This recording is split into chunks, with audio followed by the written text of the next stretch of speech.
तो भाई लोग थंबनेल देख के तो पता चले गया होगा कि मेरा 8.5 लाख सब्सक्राइबर वाला चैनल डिलीट हो चुका है, क्योंकि सिर्फ 12 घंटों के अंदर मेरे चैनल पे 3 स्ट्राइक्स मारी गई। और शायद तुम्हें जानकर हैरानी होगी, पर ये स्ट्राइक मारने वाला और कोई नहीं बल्कि वीरू भाई है। और क्यों? लालच और जलन की वजह से। पर आखिर ऐसा क्या हो गया कि जिस कालू के आते ही उसका चैनल रॉकेट की तरह उड़ने लगा, आज उसी कालू के चैनल पे 3 स्ट्राइक्स पड़वा के चैनल डिलीट करवा दिया गया। तो चलो तुमको सब कुछ एकदम अच्छे से एक्सप्लेन करता हूँ, उसके बाद ये आप लोग तय करोगे कि कौन सही है और कौन गलत। तो मैं एकदम शुरू से शुरू करता हूँ। तो ये बात है आज से 5 महीने पहले की, जब वीरू भाई के चैनल पे लगभग 70,000 के करीब सब्सक्राइबर्स थे, और वो 70,000 सब्सक्राइबर्स करने में उसे 3 साल लग गए थे। और उसी टाइम में उसकी वीडियो बनवाने के लिए पहली बार गया था, और तभी मुझे कालू का रोल दिया गया था। और वो वीडियो और कोई नहीं बल्कि Kalu as a rise star वाली वीडियो थी। अब देखो, कालू का जो कैरेक्टर है वो मेरे आने से पहले से ही वीरू के वीडियो में था, बट कभी कोई कालू बनता था तो कभी कोई और कालू का ड्रेसअप भी हमेशा अलग ही होता था। बट जो मैंने पहना वो इतिहास बन गया, और ये बात तुम्हें भी पता है, क्योंकि वो वीडियो सिर्फ 24 घंटे के अंदर मिलियन क्रॉस कर चुकी थी। और वो वीडियो ऑडियंस को इतना ज्यादा अच्छा लगा कि बस 2 से 3 दिनों में 70,000 से 1 लाख सब्सक्राइबर कंप्लीट हो गए। तो अब क्या, कालू का जो कैरेक्टर था वो फिक्स हो गया, और उसके बाद वो अपने लगभग हर एक वीडियो में कालू को रखता ही रखता था, और अभी भी रखता है। उसके बाद Kalu as a rise star part 1 से लेकर पार्ट 5 तक उसके लगभग 3-4 लाख सब्सक्राइबर कंप्लीट हो चुके थे। उसके बाद उसकी हर वीडियोस मिलियन में जाने लगी, क्योंकि हर वीडियो में कालू यानी मैं होता ही होता था। और ये बात आप लोग अच्छे से जानते हो कि हर कोई कालू यानी मेरी वजह से ही वीडियो देखना पसंद करता था। तो अब मेन कहानी स्टार्ट हुई यहाँ से। वीरू वनेम को तो आप सभी जानते ही होंगे, जो कि बहुत पहले से ही वीरू भाई के वीडियो में रहता है। अब क्योंकि वीरू भाई का चैनल बहुत ही ज्यादा ट्रेंडिंग में चल रहा था, और उसके हर एक वीडियो में मैं तो होता ही था, पर साथ ही वीरू वनेम भी होता था। और यहाँ वीरू वनेम की वॉइस खुद की होती थी, इसलिए मैंने सजेस्ट किया कि भाई तुम भी वीरू भाई जैसा वीडियो बनाओ। अब ऐसा भी नहीं था कि वीरू वनेम पहले से वीडियो नहीं बनाता था, लेकिन शायद आपको पता ना हो, पर वीरू वनेम पहले से फ्री फायर की फैक्ट की वीडियोस बनाता था, और तब उसके 2.5 लाख के करीब सब्सक्राइबर्स थे, लेकिन व्यूज बहुत ही बेकार आते थे। इसलिए मैंने उसे कहा कि भाई तुम्हारे व्यूज भी नहीं आते और तुम इधर फेमस भी हो, तो अब तुम अपना कंटेंट चेंज कर दो और तुम भी वीरू भाई जैसा वीडियो बनाओ। और कुछ ही दिनों बाद से उसने वीरू भाई जैसा कंटेंट बनाना स्टार्ट कर दिया। शुरू में तो उसे कोई खास रेस्पॉन्स नहीं मिला, बट कुछ दिनों बाद से उसका भी वीडियो लाख में जाने लगा। तो फिर मेरे दिमाग में भी आया कि चलो कालू का यानी खुद का ऑफिशियल चैनल खोलते हैं। अब देखो, चैनल ओपन तो कर लिया था, बट मेरे सामने एक प्रॉब्लम आ चुकी थी। वीरू वनेम का वॉइस तो खुद का होता था, इसलिए वो अपना स्क्रिप्ट बना सकता था, बट मेरी जो वॉइस होती थी वो असल में वीरू की ही वॉइस है, और शायद ये बात आप में से बहुत कम लोग ही जानते होंगे। तो अब अगर मैं खुद की स्क्रिप्ट बनाता तो कालू और वीरू की दोनों की वॉइस मुझे वीरू से मांगनी पड़ती, वो भी रोज रोज। लेकिन वीरू भाई उस टाइम अपनी वीडियोस में तो बिजी रहता ही था, और साथ ही वीरू वनेम को भी वॉइस देते रहता था, इसलिए मुझे उससे वॉइस मांगना ठीक नहीं लगा, क्योंकि वीरू भाई उस टाइम अपना और वीरू वनेम का कंटेंट के लिए वॉइस तो देता ही था, और साथ ही जॉब भी करता था। तो फिर मैंने वीरू भाई से कहा मैं तुम्हारा स्क्रिप्ट डाउनलोड करके उसे अपने तरफ से दिखा दिया करूंगा, और इस चीज के लिए मैंने उससे परमिशन मिली थी। तो उसने बोला था हाँ भाई यार कोई दिक्कत नहीं है, कुछ भी कर। तो मैंने भी वीडियो डालना स्टार्ट कर दिया। शुरू में तो ज्यादा से ज्यादा 1,000 व्यूज पे जाके अटक जाते थे, पर कुछ दिनों बाद से 10,000, 50,000, 1 लाख ऐसे व्यूज जाने लगे, और उसके बाद हर वीडियो लाख से ऊपर ही जाता था। फिर क्या, मेरा भी चैनल एकदम रॉकेट की तरह उड़ने लगा, क्योंकि ऑडियंस को चाहिए था कालू का ऑफिशियल चैनल, जो कि मैंने उन्हें प्रोवाइड किया। और उधर यूट्यूब के साथ साथ मैंने इधर इंस्टा पेज भी बना लिया, और कुछ दिनों बाद अपना इंस्टा पेज भी रन कर गया। फिर कुछ दिनों बाद मैंने एक प्रमोशन वीडियो डाली, जिसपे यूट्यूब और इंस्टा दोनों मिला के 1 मिलियन प्लस व्यूज गए थे, लेकिन प्रमोशन वाले ने मेरे साथ स्कैम कर दिया। 1 मिलियन व्यूज पे जो कि 50,000 रुपए बनने चाहिए थे, लेकिन बने थे सिर्फ 10,000। लिटरली मेरे साथ उस दिन बहुत बड़ा फ्रॉड हुआ था। फिर जब मुझे पेमेंट मिल गया तो उसके 3-4 दिनों बाद वीरू भाई का कॉल आया, और वीरू भाई ने मुझसे उस दिन ये बोला कि जितने भी प्रमोशन के पैसे बने हैं उसका 50% तो मुझे दे। और ये वही दिन था जिस दिन उसने अपना असली रंग दिखाया था, क्योंकि पहली बात तो जिस दिन मैंने अपना चैनल ओपन किया था उस दिन ऐसा कोई डील नहीं हुआ था कि आगे चल के अगर कुछ अर्निंग होती है तो उसमें हमारा पार्टनरशिप रहेगा, बल्कि मैंने परमिशन लेके बस चैनल स्टार्ट कर दिया था। और अगर आप थोड़ा गौर से सोचोगे तो आपको पता चलेगा कि उसने परमिशन इसलिए दिया था क्योंकि उसे लगता था कि मैं आगे चल के कुछ नहीं कर पाऊंगा, लेकिन उसने जैसा सोचा था उसका एकदम उल्टा हुआ। मेरा चैनल लगभग उसके टक्कर में चल रहा था, और इसलिए उसके मन में हुई जलन और लालच। और मेरे ख्याल से आप लोग यहाँ तक तो समझ ही गए होंगे कि कौन सही है और कौन गलत। तो जिस दिन वो मुझसे प्रमोशन वाले 50% मांगने आया था, उस टाइम उसे लग रहा था कि मुझे 50,000 के करीब रुपए मिले, और मैं उससे झूठ बोल रहा हूँ कि मुझे 10,000 मिले हैं। तो यहाँ पे मैं आप लोगों को ये पहले ही क्लियर कर दूं कि जब शुरू में कोई पार्टनरशिप की डील ही नहीं हुई थी तो पैसों के मामले में झूठ बोलने का क्या मतलब बनता है। आई होप आप समझ रहे होंगे मैं क्या कहना चाहता हूँ। बट फिर भी मैंने मम्मी कसम तक खा लिया कि मुझे 10,000 रुपए ही मिले हैं, लेकिन बंदा यकीन करने को तैयार ही नहीं था। उस दिन बहुत ही ज्यादा लोचा हो गया, और यहाँ तक कि वो बंदा मुझे बहुत ही ज्यादा उल्टा सीधा बोले जा रहा था। यहाँ तक कि मेरी वीडियो एडिटिंग टट्टी जैसी है, और बहुत सारे ईगो हर्ट करने वाली बातें। बाकी आप लोग कमेंट में बताओ क्या मेरी एडिटिंग सच में टट्टी जैसी है। और हाँ, एडिटिंग से याद आया, ऐसा एडिटिंग करना मुझे वीरू भाई ने ही सिखाया था। वीरू वनेम और मुझे दोनों को एक साथ व्हाट्सएप पे स्क्रीन शेयर करके। बट जो एडिटिंग करने में 2 से 3 घंटे लग जाते हैं, वो एडिटिंग में बस 10 मिनट में सीख गया, क्योंकि मैंने उससे बस कुछ मेन पॉइंट्स पूछे और मुझे समझ में आ गया। अब ऐसा इसलिए क्योंकि मैं पहले से ही एक एडिटर एंड क्रिएटर हूँ, और उसके बाद वीरू भाई ने मुझे वीडियो एडिटिंग के लिए सारे एलिमेंट्स भी दिए। बट यहाँ पे मैं आपको एक एग्जांपल देना चाहूंगा। मान लो मैंने आपको 1 घंटा टाइम देके कुछ एडिटिंग सिखा दिया, और साथ ही वीडियो एडिटिंग के एलिमेंट पेमेंट्स भी दे दिए और फिर आप उसके बाद अपने से मेहनत करके बहुत आगे तक बढ़ गए। तो इसका मतलब क्या, अगर आप कुछ अर्निंग करते हो तो क्या मैं उसमें पार्टनरशिप मांगने आऊंगा या फिर डायरेक्ट आपके चैनल और इंस्टा का एक्सेस मांगूंगा? बिल्कुल नहीं। लेकिन वीरू भाई ने एग्जैक्ट ऐसा ही किया। जिस दिन वो मुझसे 50% मांगने आया था उस दिन बहुत लोचा हुआ, लेकिन लास्ट में हमारे ग्रुप के सभी बंदे लाइक वीरू वनम, ईगल भाई, छोटे और मैंने ये फैसला लिया कि चलो भले ही शुरू में डील नहीं होता बट फिर भी 50-50 देने के लिए मैं रेडी हूँ। उस दिन ये सब खत्म हुआ। फिर अगले दिन वीरू ने फिर से कॉल किया। उस दिन वीरू भाई मुझसे ये बोल रहा था कि भाई मुझे तुझ पे भरोसा नहीं है, तू मुझे अपना यूट्यूब और अपना इंस्टा दोनों ही लॉग इन करा। अब गाइस यहाँ पे मुझे आप लोग एक बात बताओ, जब सामने वाले बंदे को मेरे पे ट्रस्ट नहीं है तो मैं उस पे ट्रस्ट कैसे कर लूँ? क्योंकि ये बात आप भी जानते हो, अगर मैं उसको अपना इंस्टा और चैनल दे देता तो वो 100% कंफर्म हैक कर लेता। अब वो ठहरा हरियाणा का और मैं ठहरा बिहार से, तो हैक होने के बाद मैं उसका क्या ही बिगाड़ लूंगा। इसलिए मैंने लॉग इन नहीं दिया और ये बात उसे खटक गई। अब मुझे ये समझ नहीं आ रही थी कि इसमें खटकने वाली बात क्या है। बस दो चीजें समझ आ रही थी, वो है लालच और जलन। आपको इसके अलावा कुछ समझ में आ रहा है तो कमेंट में बताना जरूर। बाकी अगले दिन से ही उसने अपने वीडियो में मेरे कैरेक्टर को गिराना चालू कर दिया। आपने वो वीरू भाई वर्सेस कालू भाई वाली वीडियो देखी होगी जिसमें उसने मेरे को बहुत ही गंदे तरीके से रोस्ट किया है। जिसने नहीं देखी वो दोबारा उसके चैनल में जाके देख सकता है। बाकी जिसने देखी है उसके मन में बस यही चीजें चल रही होंगी कि कालू तो बहुत बड़ा रोस्टर था, आज ये फीका कैसे पड़ गया। तो हाँ भाई, यही रीजन था मुझे गिराने के लिए। उसके बाद लगातार हर वीडियोस में मेरे से वर्सेस कराता गया सबसे, और हद तो तब पार हो गई जब उसने श्रेया से भी वर्सेस कराया, जो कि उसी के एक पुराने वीडियो में मेरे ग्रुप में आते ही श्रेया ग्रुप छोड़ के भाग जाती है। मतलब नीच हरकतों की भी हद होती है भाई। अब यहाँ पे आप लोग मुझे ये बताओ, मैं उसे अपने अर्निंग के पैसे किस बात पे शेयर करूँ? जिस दिन 50% को लेकर लोचा हुआ था उस दिन से ना ही वो मेरा कभी वीडियो बनवाने आया है और ना ही कभी उसने वॉइस दिया है, और इधर वो अपने वीडियो में मेरा क्रेज एकदम खत्म किए जा रहा है। तो अब आप बताओ मैं उसे अब किस बात पे पैसे देता? हाँ मैं मानता हूँ कालू कैरेक्टर को उसी ने फेमस किया है, उसके स्क्रिप्ट के वजह से ही मेरा ऑरा बना है, लेकिन जिस कालू की वजह से आज उसका चैनल कहाँ से कहाँ पहुँच गया, जिस कालू की वजह से ऑडियंस उसकी वीडियोस देखती थी, उसी कालू को आज वो अपने चैनल पे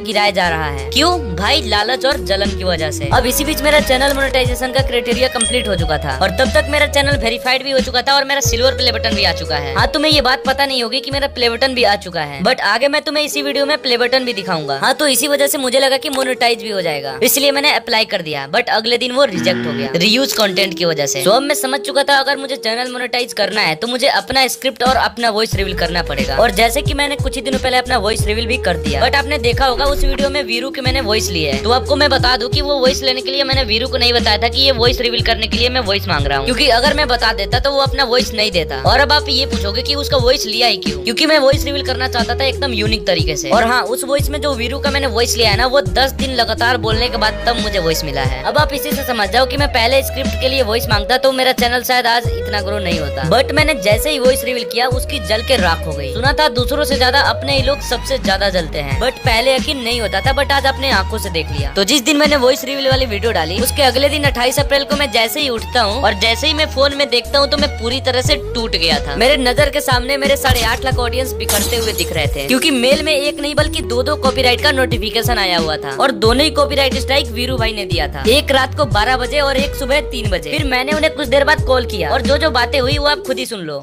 नहीं ये बताना परमिशन तेरे से लिया था कि नहीं? किस चीज का परमिशन? स्क्रिप्ट के तरह वीडियो बनाओ। हाँ तो लिया तो पता थी इसलिए मैंने तुमसे बताया नहीं, क्योंकि तुम वॉइस देते ही नहीं भाई, अगर बता देता तो। चल ठीक है, फिर तुमने नहीं बताया, मैंने स्ट्राइक मार दिया बस। तो चार टाइम था भाई, चारे की तरह चलते थे भाई सब, कदम से कदम चलते थे। आज तूने पता क्या कर दी? वो पूरी सिमेटी चीजें बिखेर दी बिल्कुल। भाई आजकल कुछ सिमेट्रिकल नहीं बचा भाई, मुझे पता है यार, कुछ नहीं बचा। तू खुद नहीं बचाना चाह रहा था शुरू से ही, पहली बात तो पता है जितने बचाना चाहा ना भाई, तूने जितना कुछ बोला मैं सह कर रहा था। भाई यार वीरू भाई अभी भी यार कुछ नहीं हुआ यार, अभी भी यार कुछ नहीं, लेकिन तू यार एकदम से सबको यार इग्नोर मार रहा है, मतलब एकदम से, पता है। तो भाई लोग ये सारे बातें हुई और बहुत बार बोलने के बाद भी उन्होंने स्ट्राइक नहीं हटाया, और फिर दोपहर 2 बजे को तीसरी स्ट्राइक आई और चैनल डिलीट हो गया। और फिर चैनल डिलीट होने के बाद मैंने फिर से कॉल किया और पूछा आखिर तू चाहता क्या था, तो तुम लोग खुद ही सुन लो।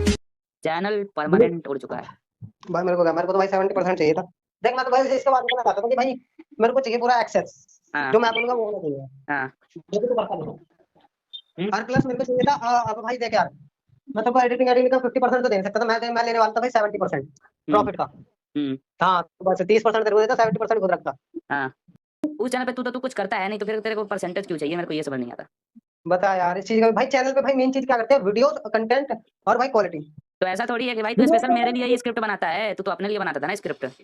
तो फिर भाई मेरी स्क्रिप्ट का फायदा तू भी तो उठा रहा है ना, उसका क्या? वो तो तेरे से परमिशन लेके उठाई थी मैंने। तो इसका मतलब तू तो इस तरह इंस्टा पे उठा रहा है, इस तरह तो मैं किसी की परमिशन ले रखा था, क्रेडिट पे दे रखा था 100%। और बात रही कॉपी करने की, तो वो तो मेरे जैसे हजारों लोग करते हैं। और यहाँ तो पे यार मेरे पास हजारों से यार और, बात यार और दूसरों में और समझा यार अपने में तू फर्क समझा होती यार। है, दूसरों में और अपने में फर्क होती है। ऐसा नहीं है कि मैं सेल्फ खुद काम करता था और तेरा नहीं करता था। वो तेरा वीडियो डालना और रिचार्ज करना एक बार कर दिया। पहले तो मान ले कालू का चैनल नहीं था, फिर भी पोस्टर वोस्टर खुद से बनवा दिया। जब बुलाए तब कुछ भी कर रहा हूँ, कुछ भी कहीं भी हूँ, फिर भी रिकॉर्ड करवाने आ गया, फिर भी भाई। यार देख सुन यार, पहले की बात अलग थी, पहले भाईचारा था, अब नहीं है। हाँ तो भाईचारा पहले तो हम था, भाईचारा था क्योंकि मैंने बनाए रखा था। हमारी कोई दिक्कत नहीं है, हम कुछ नहीं कर रहे हैं, जो भी किया तूने किया, वो भी लालच की वजह से। नहीं भाई, मेरी गलती है, मैं कभी भाई किसी के, भाई मेरी गलती होती नहीं भाई, मैं किसी गलती भाईचारा है भाई भाई, गलती भाई सबसे, मतलब लालच नहीं से बड़ी करूँ। गलती कुछ हो ही नहीं सकती। लालच लालच बस लालच आपने पास सुनो। लालच और जलन, ये चल ठीक है भाई, कोई ना भाई, आगे बढ़ो तुम, अच्छी बात है।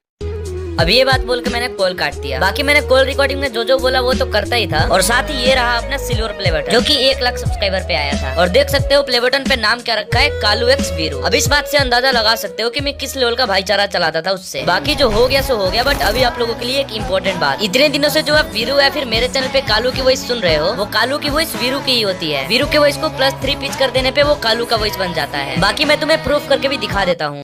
तो दोस्तों फाइनली अपने Y444 ने हिंदी सीख लिया।